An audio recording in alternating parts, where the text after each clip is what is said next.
Chrétiens audacieux, un podcast proposé par Portes Ouvertes. Bonjour à tous et bienvenue dans un nouvel épisode de notre podcast Chrétiens audacieux. Aujourd'hui avec Rebecca, nous avons une invitée surprise. Enfin, surprise, elle était bien planifiée. Il s'agit d'une personne chère à Portes Ouvertes qui a beaucoup voyagé dans des lieux parfois peu touristiques comme la Corée du Nord. Alors, on va découvrir pourquoi elle s'y est rendue et les souvenirs qu'elle en garde. Oui, alors elle s'appelle Sylvia. C'est un plaisir pour nous de l'accueillir aujourd'hui dans notre podcast. Bonjour Sylvia. Bonjour. Sylvia, merci d'avoir accepté notre invitation. Pour ceux qui connaissent Portes Ouvertes et la situation des chrétiens persécutés, bien sûr que la Corée du Nord est associée au pays le plus difficile pour les chrétiens. Rares sont les personnes qui s'y soient rendues. Sylvia, qu'est-ce qui t'a traversé l'esprit? Pourquoi t'es-tu rendue sur place et qu'est-ce que tu y as vécu? Une amie est partie dans ce pays plusieurs fois. Elle m'en a parlé. Et j'y ai pensé, j'y ai réfléchi beaucoup. J'ai prié pendant environ 2 ans avant de faire le voyage. C'est vrai que toi, d'habitude, tu es une grande voyageuse. Tu avais déjà, je pense, voyagé dans d'autres endroits du monde, c'est vrai? Donc la Corée du Nord, ça te faisait pas forcément peur si tu avais l'impression que le Seigneur t'appelait là-bas. On peut dire ça? Oui, on peut dire ça, oui. Même si j'ai jamais été, je dirais, si loin en Asie. Mais j'y suis allée assez confiante. Et combien de fois? J'y étais 2 fois. 2 fois. C'est un pays très difficile. J'y suis jamais allé. J'aurais dû y aller avant Covid. Mais tout a été annulé, voilà. Un pays très difficile, paraît-il. On entend parler d'autres dictateurs en place aujourd'hui dans le monde, mais Kim Jong-un est toujours en poste. Un pays qui adore cet homme comme un dieu alors qu'il crève de faim, que la situation est vraiment très, très pénible. Comment est-ce possible, à ton avis, de l'avoir vécu, de l'avoir vu de l'intérieur? Alors il faut dire qu'ils sont tellement isolés, ils n'ont rien vu d'autre. Et le régime, tout le système est fait en sorte qu'ils ne peuvent rien voir d'autre. Donc pour la plupart des gens, la famille Kim, c'est leur bienfaiteur. C'est tous eux qui ont tout construit, inventé, donné des impulsions. C'est une sorte d'idolâtrie. Et ça suffit à tenir le cap. C'est-à-dire, ils sont isolés, ils ne voient rien d'autre, ils ne peuvent pas comparer, et cet homme se présente comme un bienfaiteur, c'est ce que tu nous dis, et ça suffit à ne pas remettre en question le système. Est-ce qu'il n'y a pas des lanceurs d'alerte, des gens comme ça qui voient clair? Ça coûte très cher, parce que ça veut dire, si toi tu lances l'alerte, ta femme, tes enfants, tes parents, tout le monde part en camp de travail. Donc tu préfères fermer les yeux? Eh oui, ou partir. Oui. Et quand tu arrives dans ce pays, parce qu'on a quelques photos alors de la capitale, de beaux monuments, mais vous, en voyage, qu'est-ce que vous avez vu? Comment il est ce pays quand on est de l'intérieur? Alors c'est clair qu'il nous donne des beaux endroits à voir. Il y a des paysages magnifiques. C'est très rural. On peut conduire des heures et des heures sur des routes épouvantables, en béton, avec des raccords mal faits, ça secoue. Mais les paysages, les champs, on voit des chars à bœufs, on voit plein de vélos. C'est pas misérable dans le sens, c'est pas comme l'Inde, bien sûr. Il y a moins de monde. Mais en quelque sorte, c'est très harmonieux. Et ça ressemble à nos campagnes il y a un siècle? Environ, oui. Tout le monde est avec sa petite houe, avec son petit outil, accroupi. Il y a des dizaines, des centaines de personnes qui travaillent dans les champs. À la récolte, quand ils plantent le riz au mois de mai, tout le monde s'arrête, toutes les écoles, toutes les universités, les bureaux sont fermés et tout le monde part chez les paysans pour planter le riz. Et pardon de la question, mais pourquoi la pauvreté, pourquoi la misère, pourquoi les famines en particulier? Si la nature est belle, harmonieuse, voire luxuriante, qu'on y plante le riz comme ça abondamment, à quoi la pauvreté est-elle due? Parce qu'il y a une classe dirigeante qui ramasse tout, et puis parce que comme ils sont tellement isolés, ils n'arrivent pas à suffire, ils n'arrivent pas à produire assez. Et puis il peut avoir une mauvaise récolte, il peut avoir des... Ouais, il travaille d'une manière archaïque. Archaïque, tout est contingencé aussi à cause du système économique en place, c'est le communisme. Et du coup, une mauvaise récolte signifie, famine. Tout à fait, oui. Quel contact est-ce que vous avez pu avoir avec la population? Parce qu'on vous imagine traverser le pays dans une voiture. Est-ce qu'on vous a donné la possibilité de discuter avec des gens ou comment vous avez pu entrer en contact? On a été dans des écoles, par exemple, plusieurs fois. Et bien sûr, le discours est préparé. Il n'est pas très spontané. On a, nous, pu un petit peu raconter comment c'est chez nous. On a été visiter des vignes, on a été visiter même une petite fromagerie. On nous a expliqué comment ça se passe. Il y avait chaque fois nos guides, 2 ou 3 guides. Et il y avait les gens qui expliquaient, ce sont les guides qui traduisaient.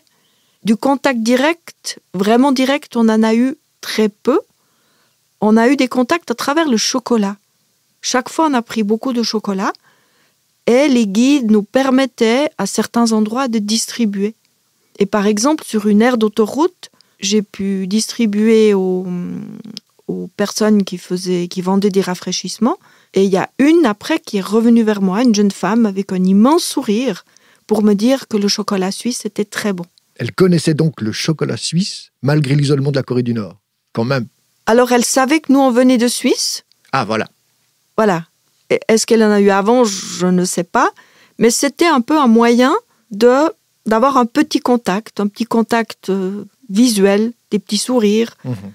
Et notre guide a expliqué qu'à Pâques, c'était une grande fête chez nous. Elle n'a pas, bien sûr, expliqué la signification de Pâques, mais que c'était une grande fête chez nous et c'est pour ça qu'on distribuait du chocolat. Et puis, les gens, là-bas, ils savaient que vous étiez chrétien, donc vous aviez demandé à pouvoir participer à un culte. Parce qu'il y a des églises qui fonctionnent pour montrer qu'on est ouvert à la chrétienté. En tout cas, il y a des cultes. Vous avez participé à un de ces cultes-là? Alors, je ne sais pas s'il y a plusieurs églises. Mm-hmm. À la capitale, il y en a une qui fait office de montrer la liberté de pratiquer le culte. Et c'est un culte très semblable à un culte assez officiel chez nous. Peut-être une église réformée ou catholique, avec un chœur, avec des beaux habits, qui chantait très très bien, des cantiques, des vrais cantiques que nous connaissions. On n'a rien compris de la prédication, bien sûr, mais on a, nous, pu chanter un chant et puis donner les salutations de la Suisse. C'est déjà un privilège. Après, est-ce une vitrine qui est complètement fake ou y a-t-il quelque chose d'authentique? Les gens qui fréquentent cette église, la seule dans la capitale, surveillée, j'imagine, de manière extrêmement rigoureuse, vivent-ils la foi pour autant? Sont-ils vraiment de vrais croyants, d'après toi? Je ne sais pas. Des spectateurs, on ne peut pas en juger, en tous les cas. C'est Dieu qui sait, parce que la Bible est lue. Mm-hmm. On avait une Bible dans les mains, elle était en coréen et puis en anglais. Ok. Pour moi, la parole de Dieu ne revient jamais à vide. Les chants qu'ils chantent, qu'ils ont travaillé, parce que c'était pas du tout improvisé, on ne sait pas. On verra. Un jour. Oui. Ce qui est incroyable, Sylvia, c'est d'imaginer qu'il y a toute une église secrète dans ce pays. On dit 400 000 chrétiens. Et puis que parmi eux, il y a 50 à 70 000 qui sont actuellement enfermés en camp de travail. Ça veut dire qu'ils ont été découverts ou qu'ils ont fait quelque chose de répréhensible aux yeux du régime. Est-ce que c'est une réalité, ça, qui est présente lorsqu'on visite le pays? Parce que, j'imagine qu'on ne vous a pas fait visiter des camps. Bien sûr que non. Nous avions des indications dans quels endroits dans les montagnes sont les camps. Et à un moment donné, on a demandé à s'arrêter. Il y avait un petit belvédère avec un joli point de vue. On a demandé à s'arrêter, puis on est allé prier. Et j'ai vu dans le regard de la guide de la peur. Parce que pour elle, c'était très délicat. Et ça m'amène à dire qu'eux, ils savent que nous, on sait, et que nous, on sait qu'eux, ils savent. C'est un jeu chat et souris, où chacun sait que l'autre sait beaucoup plus. Mais on n'a eu aucun signe de chrétiens. Nous, on chantait le plus possible quand on se promenait. On chantonnait des vieux cantiques. On avait chacun une croix autour du cou ou bien sur le sac à main pour montrer aux gens qui on était. Mais ça peut leur coûter trop cher de se faire connaître. Donc c'est à double tranchant. Ça pourrait les desservir complètement, même d'avoir un regard de connivence ou de vous approcher parce qu'ils découvrent votre croix, donc votre signe d'appartenance au christianisme. Ils ne se dévoileraient pas, probablement. Non. L'index mondial de persécution 2025 vient de paraître le 15 janvier. C'est à nouveau la Corée du Nord qui arrive en tête de ce classement triste des pays là où la foi est la plus combattue. Comme chaque année, on aimerait dire, depuis 21 ans maintenant, sauf à l'exception de la prise de pouvoir des talibans en Afghanistan il y a quelques années. Sylvia, la triste réalité, c'est que la Corée du Nord reste à la tête de cet index. N'est-ce pas une nouvelle décourageante? Et comment, d'après toi, ou selon toi, continuer à prier malgré tout, espérer pour ces chrétiens? Moi, je dirais qu'il faut continuer à casser les pieds au Seigneur pour la Corée du Nord et pour nos frères et sœurs là-bas. Le verset dans Luc 11, 9 à 10, qui dit « Demandez et l'on vous donnera. Cherchez et vous trouverez. Frappez et on vous ouvrira. » C'est le seul moyen. Et c'est l'arme la plus puissante à dégainer malgré tout. Même si elle nous semble parfois bien faible, c'est pourtant la puissance de Dieu qui se manifeste à travers nos prières. Et il n'y a pas de mur, pas de frontière assez épaisse pour empêcher le Seigneur d'agir par la prière. Merci beaucoup pour ce rappel. Par rapport à un guide que vous avez rencontré à la frontière, est-ce que tu penses qu'il y a beaucoup de gens qui prient pour la réunification? Est-ce que ça, c'est une solution pour le pays? Ou comment le Seigneur va faire? Alors, on ne sait pas, mais est-ce qu'il faut prier pour la réunification? Oui, moi je crois qu'il faut prier pour la réunification parce que les gens, ils souffrent. Il y a des familles qui ont été déchirées, partagées. Et la Corée du Sud est un pays où il y a énormément d'évangélisation. Le Seigneur, il va ouvrir les frontières. Et ma prière, c'est aussi qu'il y ait une réunification pacifique. Et il y a des gens qui l'attendent. Ah oui. Nous avons donc visité la frontière, les pavillons à la frontière avec la Corée du Sud. Et là, on est accompagné par un officier. Et lors des 2 voyages, c'était les 2 fois la même personne.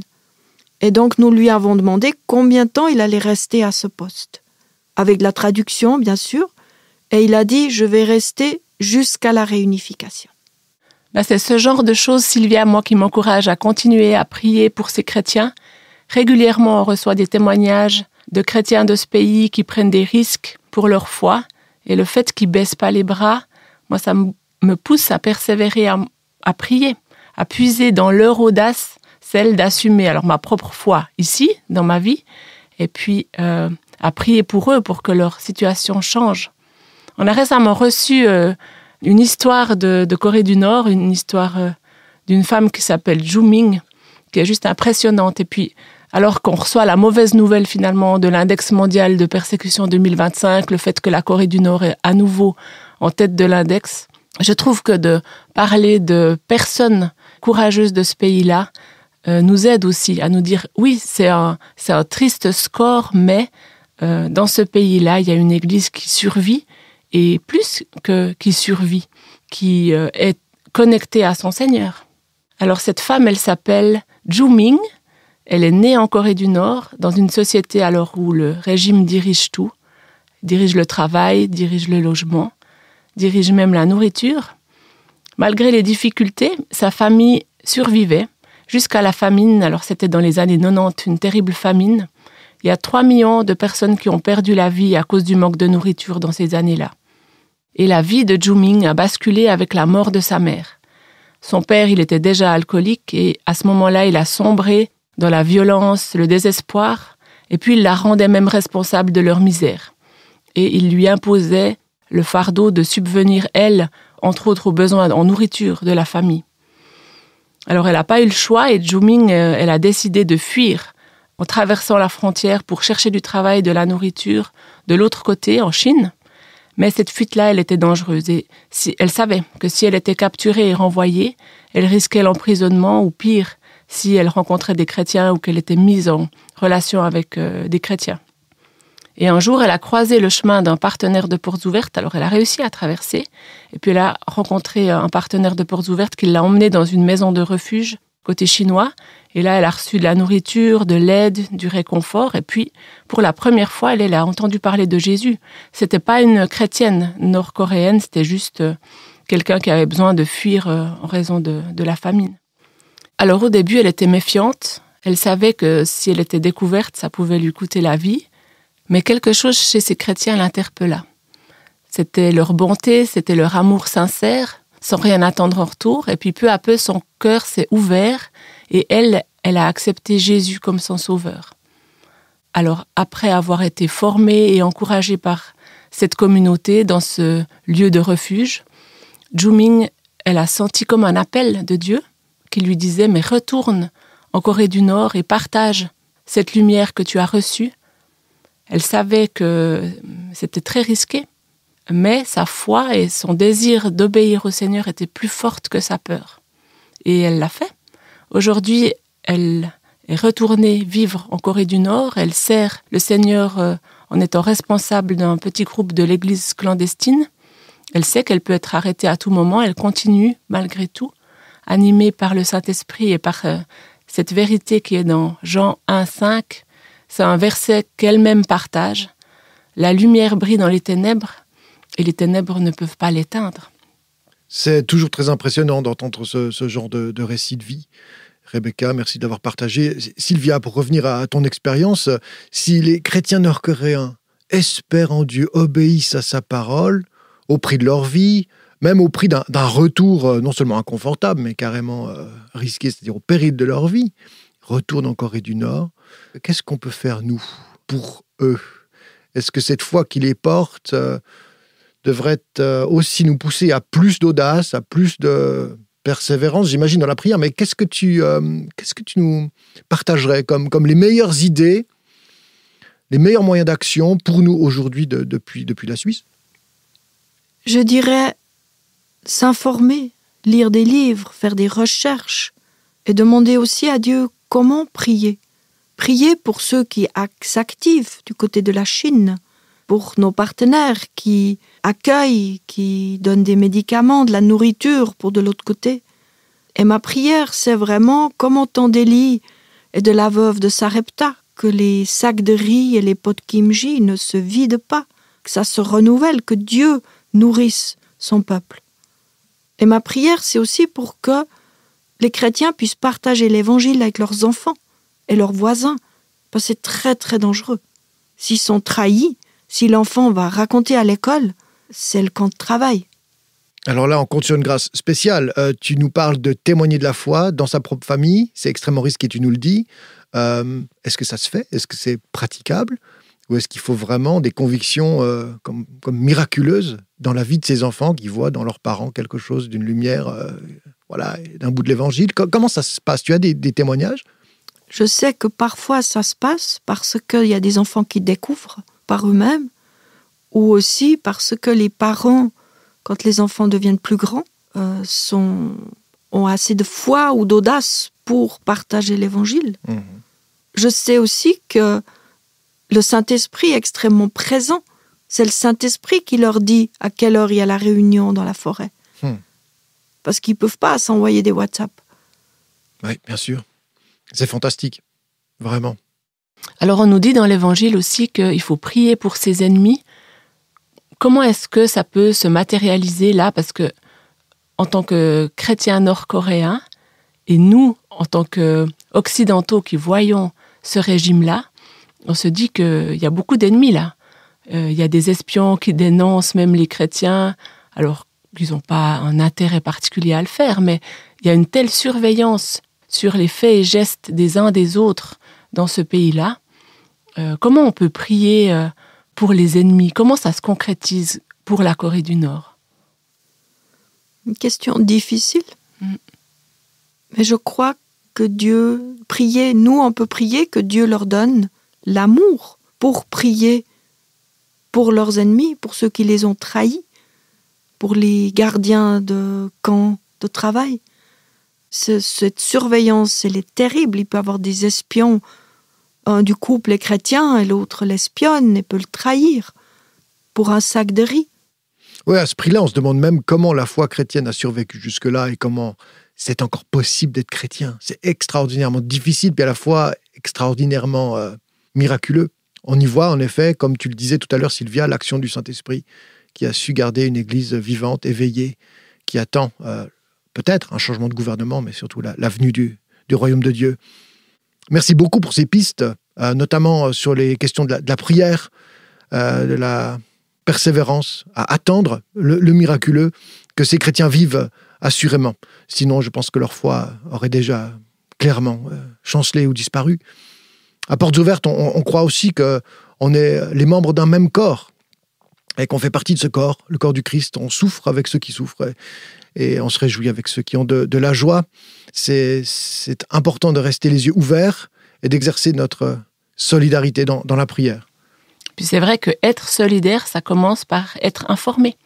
Et puis personnellement, je vous encourage à prendre des nouvelles des chrétiens qui vivent dans des pays difficiles pour la liberté de croire en Jésus. Alors, l'index mondial de persécution 2025 vient de paraître. Allez faire un tour sur notre site www.portesouvertes.ch/index. Vous découvrirez la liste actuelle des pays dans lesquels les chrétiens sont les plus persécutés. Vous découvrirez les dernières tendances. Et tout ça, ça doit nous pousser à prier pour nos frères et sœurs persécutés, à les porter devant Dieu. On est, comme tu as dit, un corps. Oui, et si pour vous, les questions de persécution des chrétiens sont essentielles ou pas, parce qu'ici, parfois, on a de la peine à se mobiliser pour les causes qui nous font souffrir. On préfère nos vies un peu faciles.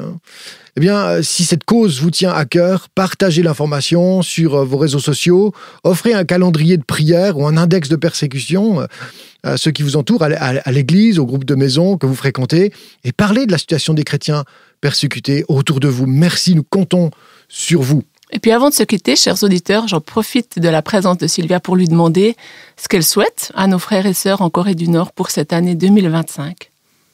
La paix de Dieu qui surpasse toute intelligence et qui sache que Dieu ne les a pas oubliés. Mais je leur souhaite des frontières qui s'ouvrent, une liberté de pouvoir voyager d'une ville à l'autre. Amen. Merci. Ce sera le mot de la fin. Puis moi, je me réjouis de vous retrouver dès le mois prochain, chers auditeurs, pour de nouveaux épisodes de votre podcast. Merci. Bye bye. Merci Sylvia. Une joie de t'avoir retrouvé dans ce podcast. Merci pour ton témoignage. À très bientôt. Bye bye. Au revoir tout le monde.